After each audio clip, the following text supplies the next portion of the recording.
So you've got this convergence of observations that really say there's no time available for evolution to produce these kind of systems, assuming there would be pathways to produce them.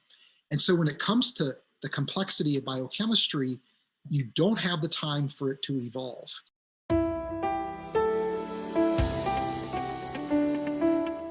I've seen that natural scientists, like naturalistic evolution scientists, also use the terminology and bring that analogy between that of the ATP synthesis and a mechanical motor. And that's a pretty stark admission to make in the first place. But the thing that stood out to me when looking at all these examples of complexity in design is looking from the sense of species adapting to the environment and from the cells mutating all the way and we getting huge species like the whales is, how do we explain the conception of the identification of a particular cellular need? Like how does someone who is holding onto a purely naturalistic evolutionary theory explain that at a particular stage, this particular species decided to create ATP synthase, to create the structure within it? How do they come to explain that, not the mere adaptation? People like to throw that general term and say, well, will be adapted. But the very point that at the cellular level, the species identify that there is need for ribosomes or ATP synthase to meet this particular need, and that it would later interact with this particular oxygen or carbon dioxide in the environment, and then it would use that energy to create vitamin C in the body.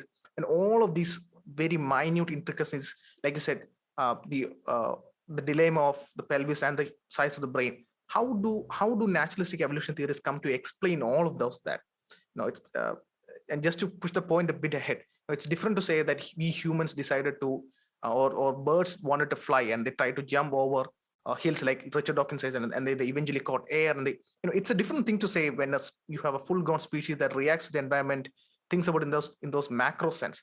But in this very micro sense, how do naturalistic evolutionary theories come to explain the formation of these cellular functions?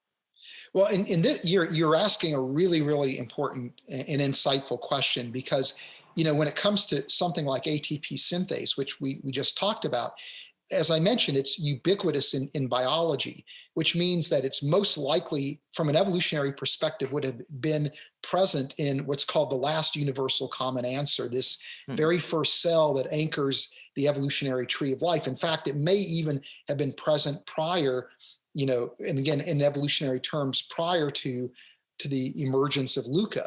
Well, the same thing is true for basically the core biochemical systems that are necessary for life to exist. DNA replication, the process of protein synthesis, which includes transcription and translation.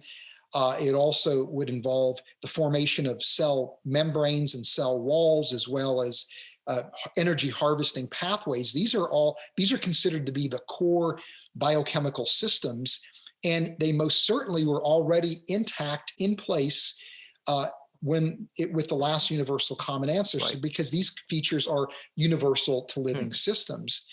Now, this is where the problem arises, is because what we're learning about the cell is that in its minimal form, it is still so complex that it's beyond imagination how a system like that could emerge all at once. We talked about the idea of irreducible complexity.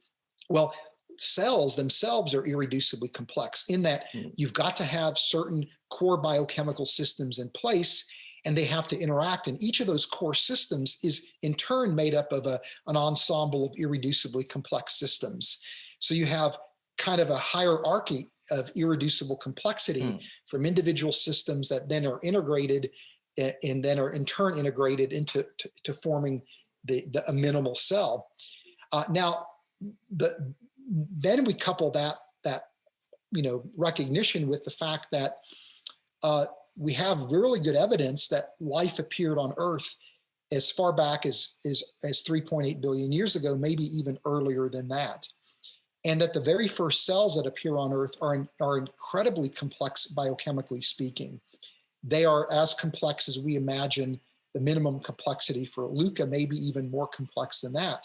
Well, the problem is that once you push life's origin back to 3.8 billion years, you're leaving very little time for an original life process, because it's unlikely that the Earth could have sustained any type of chemical evolution prior to 4 billion years ago. Right. And so you have an extremely narrow window of time for chemical evolution to happen. we see that the very first life forms appear to be biochemically complex, even though they're single-celled organisms. LUCA looks as if it's incredibly complex. Life's minimal complexity is very complex, and it's irreducibly complex. And so you've got this convergence of observations that really say there's no time available for evolution to produce these kind of systems, assuming there would be pathways to produce them. And so when it comes to the complexity of biochemistry, you don't have the time for it to evolve. That's I think the